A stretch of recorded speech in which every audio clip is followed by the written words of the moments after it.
हाय दोस्तों, मैं अंकित सिंह स्वागत करता हूं हमारे YouTube चैनल आसार क्लासेस फॉर यू में। दोस्तों, हमने पिछली बायो की क्लास में पढ़ा है कि मादा जननांग का कौन सा भाग कौन सा रोल निभाता है, यानी कि मादा जननांग के बारे में पढ़ा है। तो बच्चों, आज हम पढ़ रहे हैं कि शुक्राणुओं का निर्माण कैसे होता है। किसका? शुक्राणुओं का निर्माण कैसे होता है। क्या? शुक्राणुओं का निर्माण कैसे होता है। ठीक है, तो बच्चों ठीक है, ध्यान से समझिएगा बच्चों इस टॉपिक को, क्योंकि इसके बाद हम आपको बताएंगे कि शुक्राणु की संरचना कैसे होती है, कि शुक्राणु की संरचना कैसी होती है। ठीक है, तो चलिए बच्चों, शुक्राणु की जो निर्माण की अवस्थाएं होती हैं, शुक्राणु निर्माण की 3 अवस्थाएं होती हैं। क्या? 3 अवस्थाएं होती हैं। पहली अवस्था होती है गुणन प्रवस्था। क्या बच्चों? गुणन प्रवस्था। क्या? गुणन प्रवस्था। ठीक है, गुणन प्रवस्था होती है। ठीक है, पहली प्रवस्था जो होती है वह गुणन प्रवस्था होती है। तो गुणन प्रवस्था में क्या होता है ये समझिए। गुणन प्रवस्था में बच्चों जो जननिक एपिथीलियम होता है, क्या? जो जननिक एपिथीलियम होता है, जननिक एपिथीलियम, क्या? जननिक एपिथीलियम जो होता है बच्चों, जननिक एपिथीलियम की कोशिकाएं जो होती है, क्या? जननिक एपिथीलियम की कोशिकाएं जो होती हैं, इन कोशिकाओं में, क्या? इन कोशिकाओं में समसूत्री विभाजन के द्वारा, किसके? समसूत्री विभाजन के द्वारा प्राथमिक शुक्रजन कोशिकाओं का निर्माण होता है। किसका निर्माण होता है? प्राथमिक शुक्रजन कोशिकाओं का निर्माण होता है। किसका बच्चों? प्राथमिक जनन कोशिका या फिर शुक्रजन कोशिकाओं का निर्माण होता है। किसके? जननिक एपिथेलियम की कोशिकाओं के द्वारा प्राथमिक जनन कोशिकाओं का निर्माण होता है। कौन से विभाजन से बच्चों? समसूत्री विभाजन से। कौन से? समसूत्रीय विभाजन से। ये बच्चों आप याद रखेंगे, कहां समसूत्री विभाजन हो रहा है और कहां पे अर्धसूत्री विभाजन हो रहा है। तो गुणन प्रवस्था जो होती है, जिसमें शुक्राणुओं के निर्माण की पहली अवस्था होती है, उसमें जननिक एपिथेलियम की कोशिकाओं में समसूत्री विभाजन होता है, जिससे कौन सी कोशिकाएं मिलती हैं? जनक कोशिकाएं, यानी कि जनन कोशिकाएं मिलती हैं। और फिर बेटा, जब हमको जनन कोशिकाएं मिलती हैं, क्या? जब हमको जनन कोशिकाएं मिल जाती हैं बच्चों, तो जनन कोशिकाओं में पुनः से समसूत्री विभाजन होता है। क्या? पुनः समसूत्रीय विभाजन होता है। और जब बच्चों पुनः समसूत्री विभाजन होता है, तब हमको मिलती है प्राथमिक, क्या? तब हमको मिलती है प्राथमिक शुक्र जनन कोशिकाएं। क्या? प्राथमिक शुक्र जनन कोशिकाएं क्या मिलती है बच्चों? प्राथमिक शुक्र जनन कोशिकाएं। ठीक है, तो ये याद रहेगा बच्चों कि गुणन प्रवस्था में जननिक एपिथेलियम की कोशिकाओं में पहला समसूत्री विभाजन होता है, तो जनन कोशिकाओं का निर्माण होता है। किसका निर्माण हुआ? जनन कोशिकाओं का।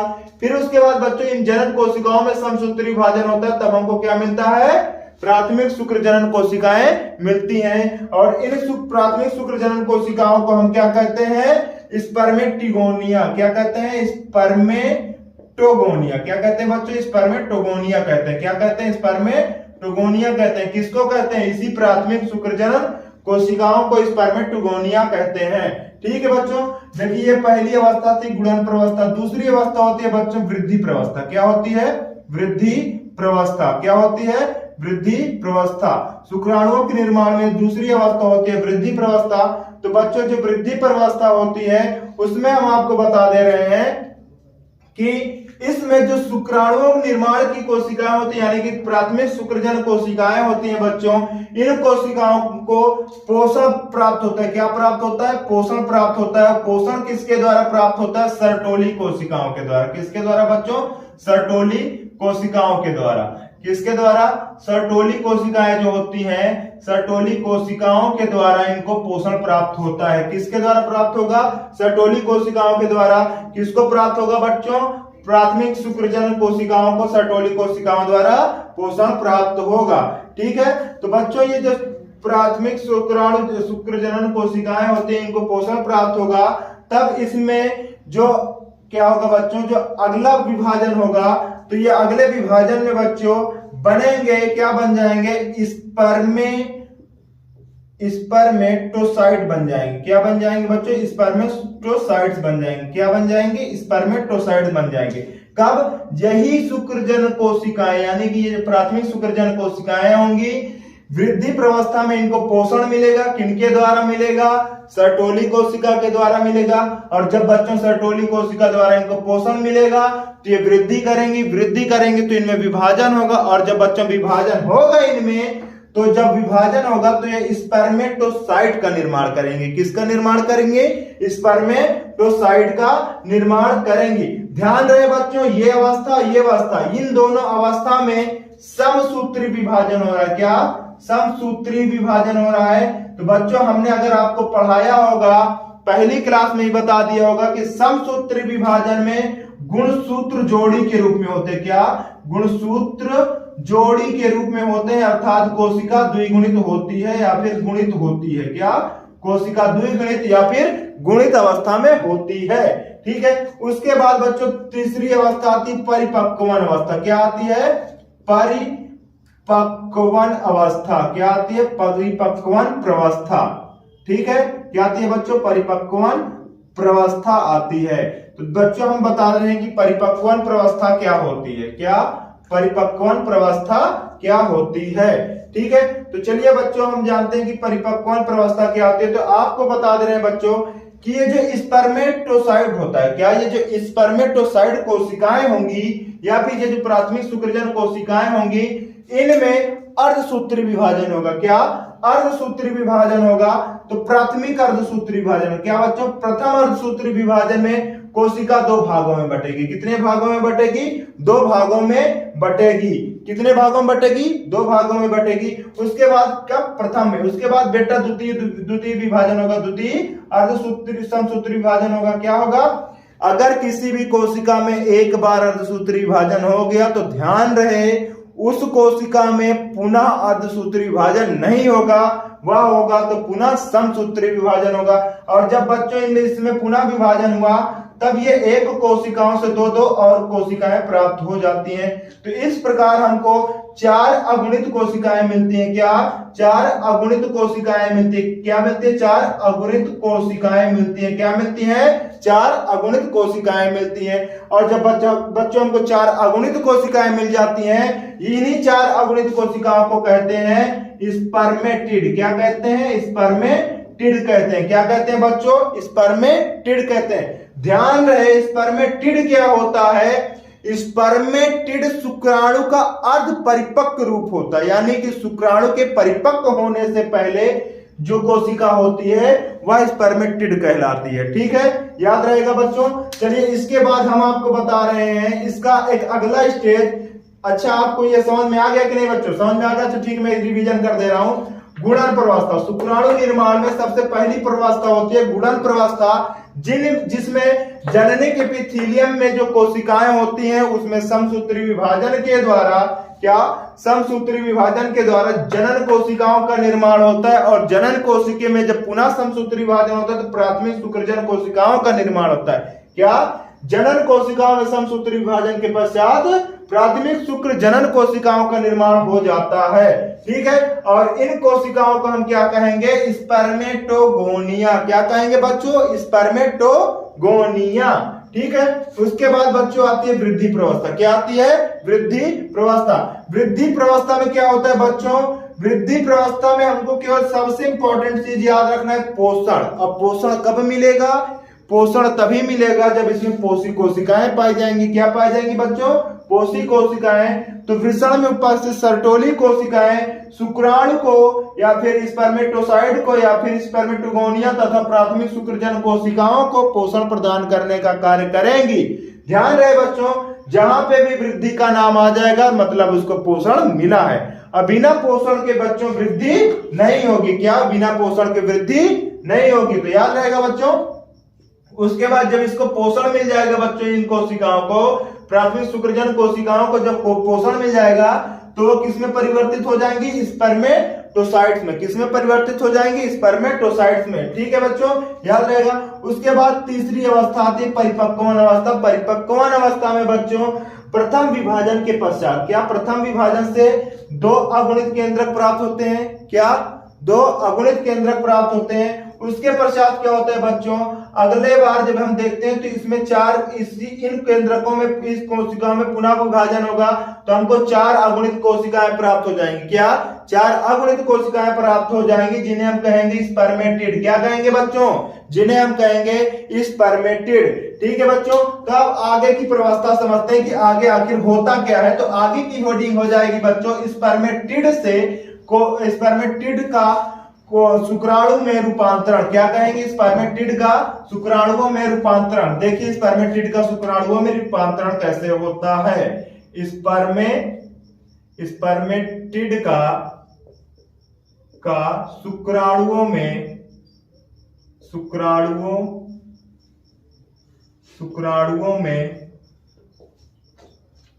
रूपांतरण। क्या बच्चों? शुक्राणुओं में रूपांतरण।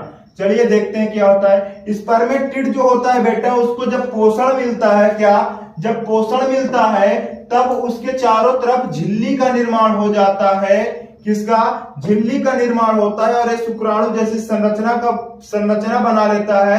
तो इस प्रकार स्पर्मेटिड परिपक्व होकर शुक्राणु में बदल जाता है। सीधा हम बोलेंगे स्पर्मेटिड परिपक्व होकर किसमें बदल जाता है बच्चों? शुक्राणुओं में बदल जाता है। ठीक है बच्चों, ये याद रहेगा। ये होता है शुक्राणु जनन या फिर शुक्राणु का निर्माण। क्या होता है? शुक्राणु जनन या फिर शुक्राणु का निर्माण। मैं आपको एक बार फिर से याद दिला दूं कि वृषण की अनुप्रस्थ काट में हमने देखा था वृषण कई पालियों में बटा होता है। कितने बच्चों? कई पालियों में बटा होता है। ठीक है, कई पालियों में जो बटा होता है तो यहाँ पे पाई जाती है जननिक एपिथेलियम। क्या पाया जाता है बच्चों? जननिक एपिथेलियम। क्या पाया जाता है? जननिक एपिथेलियम। इन्हीं जननिक एपिथेलियम की कोशिकाओं में विभाजन होगा, जो हमने आपको बताया गुणन प्रवस्था में। ठीक, उसके बाद विभाजन होते होते क्या बन जाएगा? स्पर्मेटिड बन जाएगा। स्पर्मेटिड से, और जब स्पर्मेटिड बेटा परिपक्व हो जाएगा तो वही शुक्राणुओं में बदल जाता है। ठीक है, समझ में आया बच्चों आपको? हम बच्चों आपको बहुत इजी ट्रिक बताते हैं, बहुत आसानी से समझा देते हैं और बहुत ही आसान अच्छी डिफिनेशन बताते हैं, जिससे आपको वो याद रहे तथा आप एग्जाम में अच्छे से लिख सकें। हाँ दोस्तों, तो मैं अब आपको दिखाने जा रहा हूं कि शुक्राणु की संरचना कैसी होती है। क्या? शुक्राणु की संरचना कैसी होती है। तो बच्चों मैंने आपको बता दिया कि किस प्रकार शुक्राणुओं का निर्माण में 3 प्रवस्थाएं होती हैं। पहली प्रवस्था गुणन प्रवस्था, दूसरी वृद्धि और तीसरी परिपक्वन प्रवस्था। 3 प्रवस्थाएं होती हैं। उसके बाद एक एक्सटर्नल होता है, यानी कि एक अलग से होता है, जिसमें स्पर्मेटिड परिपक्व होकर शुक्राणुओं में रूपांतरित हो जाता है। क्या? स्पर्मेटिड परिपक्व होकर शुक्राणुओं में रूपांतरित होता है। तो इसको हम, इस क्रिया को हम कहेंगे स्पर्मेटिड का शुक्राणुओं में रूपांतरण। क्या कहेंगे? स्पर्मेटिड का शुक्राणुओं में रूपांतरण। ठीक है, याद रहेगा। तो चलो अब हम आपको बता रहे हैं कि ये एक शुक्राणु है। क्या बच्चा? ये एक शुक्राणु है। एक शुक्राणु की संरचना है। क्या? शुक्राणु की संरचना है। और मानव शुक्राणु की जो साइज होती है, यानी कि मानव शुक्राणु की जो साइज होती है वो 60 म्यू होती है, यानी कि 60 माइक्रोमिलीमीटर। क्या? 60 माइक्रोमिलीमीटर होती है। ठीक है, उसके बाद देखो बच्चों, हम बता रहे हैं कि आगे हम सबसे पहले शुरू करते हैं शीर्ष भाग से। कहां से? शीर्ष भाग से। तो शीर्ष भाग क्या होता है? शुक्राणु का शीर्ष भाग में पाया क्या क्या जाता है, ये जानते हैं। शुक्राणु के शीर्ष भाग में 2 चीज पाई जाती है। क्या? 2 चीजें पाई जाती है। पहली चीज जो शुक्राणु के सबसे ऊपर उपस्थित होती है, टोपी जैसी संरचना होती है, जिसको कहते हैं एक्रोसोम। क्या? शुक्राणु के सबसे ऊपर उपस्थित टोपी जैसी संरचना कहलाती है एक्रोसोम। उसके नीचे फिर एक चम्मच जैसी संरचना होती है, जिसमें पाया जाता है अनुवांशिक पदार्थ। क्या? जिसमें पाया जाता है अनुवांशिक पदार्थ। तो बच्चों ये दोनों किसके अंतर्गत आते हैं? शीर्ष भाग के अंतर्गत आते हैं। अब बच्चों बता रहे हैं कि एक्रोसोम में होता क्या है। एक्रोसोम में होता ये है बच्चों, एक्रोसोम में हाई एलयू। क्या? हाई एलयू। क्या? High LU रेनिडेज। क्या बच्चों? हाई एलयू रेनिडेज एंजाइम पाया जाता है। क्या पाया जाता है? Hyaluronidase enzyme. क्या पाया जाता है बच्चों? हाई एलयू रेनिडेज एंजाइम पाया जाता है। ठीक है, हाई एलयू रेनिडेज एंजाइम पाया जाता है। तो बच्चों आखिर इस एंजाइम का कार्य क्या होता है? क्या? आखिर इस एंजाइम का कार्य क्या होता है? हमने आपको अंडाणु में बताया था, अंडाणु की 2 स्तर होते हैं, अंडाणु की 2 कवर होते हैं, यानी कि कवच होते हैं या फिर आवरण होते हैं। ठीक है, पहला आवरण ये वाला भाग, इसको कहते हैं कोरोना रेडिएटा। क्या कहते हैं बच्चों? Corona radiata. कोरोना रेडिएटा, उसके बाद होता है जोना रेडिएटा। तो इस भाग को तोड़ने का कार्य, क्या इस भाग को तोड़ने अर्थात शुक्राणु के आवरण को भेदने का कार्य कौन करता है? Hyaluronidase enzyme. कौन करता है? Hyaluronidase enzyme. तो हम ये कहेंगे कि ये जो एक्रोसोम होता है, जैसे शुक्राणु के पास पहुंचता, अंडाणु के पास पहुंचता है, मादा के अंडाणु के पास बच्चों पहुंचता है, तो मादा के अंडाणु के पास पहुंचने के बाद होता क्या है कि ये फट जाता है, एक्रोसोम फटता है और एक्रोसोम से ये एंजाइम बाहर निकलता है, हाई एल्यूरेनिडेज। क्या बच्चों? हाई एल्यूरेनिडेज एंजाइम बाहर निकलता है, जो कि अंडाणु की स्तर के या फिर कवच को, जो आवरण होगा, उसको तोड़ने का कार्य करेगा। तो बच्चों ठीक है, इतना समझ में आया आपको कि किस प्रकार एक्रोसोम में उपस्थित एंजाइम कार्य करता है। तो जैसे ही बच्चों ये आवरण टूटेगा, क्या जैसे ही आवरण टूटेगा, ये जो अनुवांशिक पदार्थ होता है, क्या ये जो अनुवांशिक पदार्थ होता है, अनुवांशिक पदार्थ अंडाणु के अंदर प्रवेश कर जाता है। क्या कर जाता है? अंडाणु के अंदर प्रवेश कर जाता है। और जब बच्चों ये अनुवांशिक पदार्थ अंडाणु के अंदर प्रवेश करता है, तो इन्हीं में से केंद्रक, इन्हीं का जो केंद्रक होगा वह अंडाणु के केंद्रक के साथ निषेचन यानी संयोजित हो जाएगा। इसी को हम कहते हैं निषेचन। क्या कहते हैं? निषेचन कहते हैं। ठीक है, संयोजित होकर इसको क्या कर देगा बच्चों? द्विगुणित कर देगा। क्या? द्विगुणित कर देता है। तो यह चीज आपको समझ में आया? शीर्ष वाला भाग समझ में आया कि शीर्ष वाले भाग का क्या रोल होता है, क्या काम करता है, यानी कितना इंपॉर्टेंट है। ठीक है, उसके बाद आता है बच्चों मध्य भाग। क्या? मध्य भाग। मध्य भाग में बच्चों माइटोकॉन्ड्रिया बहुत ढेर सारी पाई जाती है। क्या पाई जाती है? माइटोकॉन्ड्रिया बहुत ढेर सारी पाई जाती है। माइटोकॉन्ड्रिया ढेर सारी पाई जाने का कारण क्या होता है कि इस पूंछ को गति करने के लिए ऊर्जा की आवश्यकता पड़ती है। क्या? गति करने के लिए ऊर्जा की आवश्यकता पड़ती है, और जितनी ज्यादा माइटोकॉन्ड्रिया होगी उतना ज्यादा ऊर्जा का निर्माण होगा। क्या बच्चों? जितना ज्यादा माइटोकॉन्ड्रिया होगी उतनी ज्यादा ऊर्जा का निर्माण होता है। तो बच्चों ये जो ऊर्जा होती है यह माइटोकॉन्ड्रिया से मिलती है। माइटोकॉन्ड्रिया जितनी ढेर सारी ऊर्जा बनाएगा बच्चों, तो उसको किसमें स्थानांतरित कर देगा? पूंछ की तरफ। किसके तरफ? पूंछ की तरफ। पूंछ में जैसी ऊर्जा आती है बच्चों, तो पूंछ में मूवमेंट होगा। क्या होगा? मूवमेंट होगा, यानी कि पूंछ स्थानांतरित होगी, यानी कि अपने जगह पे हिलेगी डुलेगी। तो पूंछ का हिलना डुलना जो होता है बच्चों, पूंछ ऐसे ऐसे हिलेगी। तो बच्चों जब पूंछ ऐसे ऐसे हिलती है तो होता क्या है कि जो ऊर्जा माइटोकॉन्ड्रिया द्वारा मध्य भाग में बनी वह स्थानांतरित कहां हुई? पूंछ की तरफ। पूंछ की तरफ गति करी, और जैसे पूंछ को ऊर्जा मिलती है तो पूंछ गति करती है। क्या? वृद्धि करती है, यानी कि मूवमेंट होता है पूंछ में। और जब पूंछ में मूवमेंट होता है तो शुक्राणु ऊपर की तरफ यानी आगे की तरफ गति करता है। क्या गति करता है? आगे की तरफ गति करता है। ठीक है बच्चों, आपको याद रहेगा। तो आपको एक चीज और बता देता हूं, शुक्राणु की जो पूंछ होती है उसमें एक पतली झिल्ली पाई जाती है। क्या? एकदम पतली झिल्ली पाई जाती है, और शुक्राणु की पूंछ का सबसे लास्ट वाले भाग में झिल्ली नहीं पाई जाती। क्या बच्चों? शुक्राणु के सबसे लास्ट वाले भाग में झिल्ली नहीं पाई जाती है। तो ये पूंछ भाग होता है जिसका काम होता है मूवमेंट करना, और जब ये मूवमेंट करेगी यानी कि हिलेगी डुलेगी तो शुक्राणु आगे की तरफ गति कराएगी। तो हम सीधा सीधा कह सकते हैं कि पूंछ के हिलने डुलने से या फिर पूंछ में होने वाले कंपन के कारण एक गति उत्पन्न होती है। वही गति के कारण क्या करता है? शुक्राणु आगे की तरफ वृद्धि करता है या फिर गति करता है। ठीक है, ये शुक्राणु को बढ़ने यानी आगे बढ़ने के लिए काम करेगी, यानी गति में सहायक होती है। कौन? पूंछ सहायक होती है। और माइटोकॉन्ड्रिया यानी मध्य भाग में माइटोकॉन्ड्रिया ढेर सारा पाया जाता है, जो कि ऊर्जा का स्रोत होता है जिससे पूंछ में कंपन उत्पन्न हो सके। फिर से हम ऊपर की तरफ आ रहे हैं, और यह अनुवांशिक पदार्थ होता है जो कि स्थानांतरित हो जाता है, यानी निषेचन के समय यही अनुवांशिक पदार्थ अंडाणु के अंदर प्रवेश करेगा और निषेचन की क्रिया संपन्न करेगा, यानी कि केंद्रक से संयोजित होंगे। ठीक है, और एक्रोसोम तो आपको बता चुके हैं, अच्छे से याद हो गया होगा। एक्रोसोम टोपी जैसी संरचना होती है जिसमें हाई एल्यूरेनिडेज एंजाइम पाया जाता है। ठीक है बच्चों, तो आज के लिए इतना ही रखते हैं, आज के सेशन में इतना ही रखते हैं। ये होता है शुक्राणु की संरचना।